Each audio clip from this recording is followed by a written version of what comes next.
mbinguni, Yes. tayari kumlipa kila mtu, Yes. sawa sawa na kazi yake. Yes.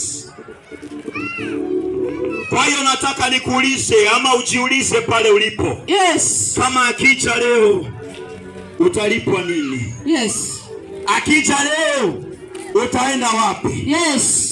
Akija leo, je, una ujasiri wa kumwona? Yes. Nimewaambiaje katika Amos 5:18 ya kwamba ole mnaoitamani siku ya Bwana. Yes. Ya kwamba haitakuwa nuru, itakuwa giza. Yes. Ya kwamba itakuwa kama mtu anayetoroka simba anakutana na dubu. Yaani unatoroka hatari unakutana na hatari. Kweli kabisa. Ya kwamba itakuwa ni kama mtu aliyeenda kulala nyumbani. Yes. Akinyoosha mkono upumzishe kwenye ukuta, anawekelea mkono kwenye nyoka. There shall be no peace for the wicked. Yes. No peace for the wicked. No peace for the wicked. Kwa hiyo nimekuja niongee na wewe. Yes. Ambaye umezoea maisha ya dhambi. Yes. Nimekuja niongee na wewe. Yes. Ambaye umemkataa Bwana. Yes. Nimekuja niongee na wewe. Yes. Ambaye umependa ulimwengu. Yes. Ya kwamba siku inakuja. Yes. Ambao vyote ambavyo umevishikilia. Yes. Vyote ambavyo umevipenda. Yes. Havitakufaidi. Yes. Faida pekee. Yes. Ni kama uzima wako. Yes. Utakuwa na Bwana Yesu katika maana yeyote asiyekuwa naye. Yes. Hata tamani kumwona. Yes. Hata tamani kumwona. Yes.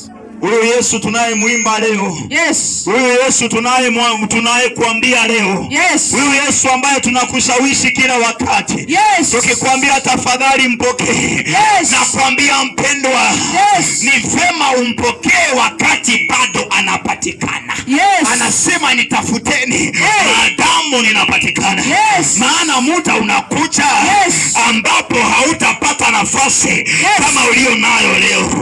Maana huo wakati ukifika, Yesu mwana wa Adamu, Yesu mwana kondoo wa Mungu, atakuwa mwana wa kondoo wa Mungu, atakuwa ni simba wa Yuda, atakuwa anakuja kuhukumu.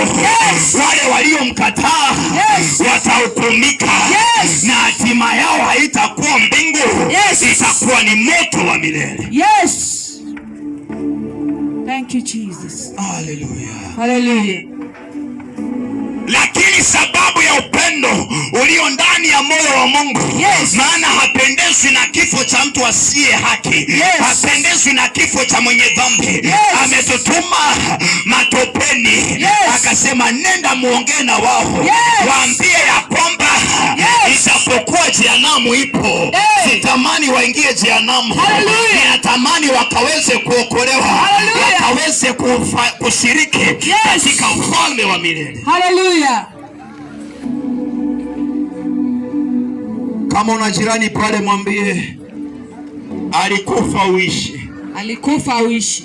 Alikufa uishi. Alikufa uishi. Haina haja ukaweze kufa wakati amekufa. Yes. Gharama haifai kulipwa mara mbili, ni mara moja. Yes.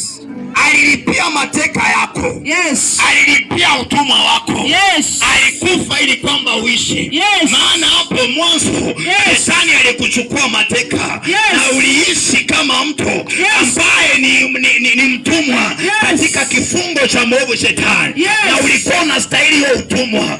Ulikuwa unastahili hiyo hukumu. Ulikuwa unastahili hiyo adhabu.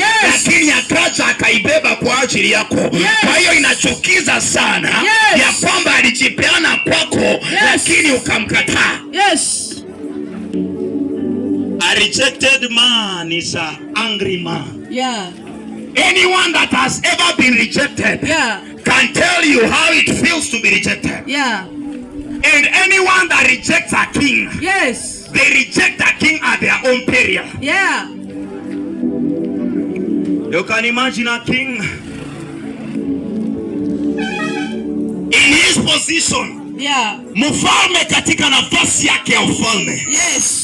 Aliona ufalme si kitu.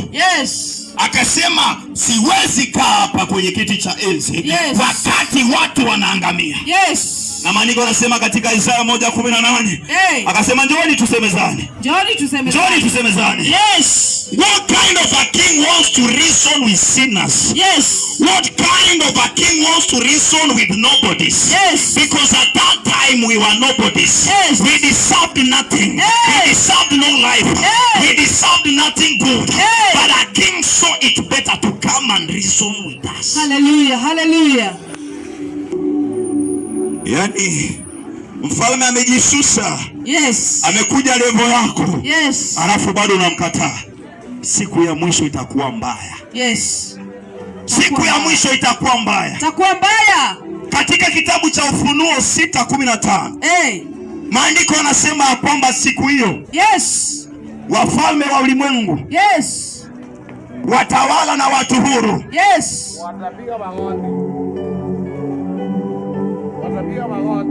Watumwa, masikini na tajiri, ya kwamba wote watakimbia na kujificha chini ya milima na chini ya miamba, wakisema tuangukie, tufiche na ghadhabu ya aketie kwenye kiti cha enzi, maana siku yake ya ghadhabu imefika, na hakuna awezaye kuiepuka. Yes. Why wait until that day of the wrath of the Lord? Why wait until that day? Yeah. Wakati una nafasi sasa. Yes. Hata mimi na kuongelesha sijui anakuja lini. Yes. Sijui.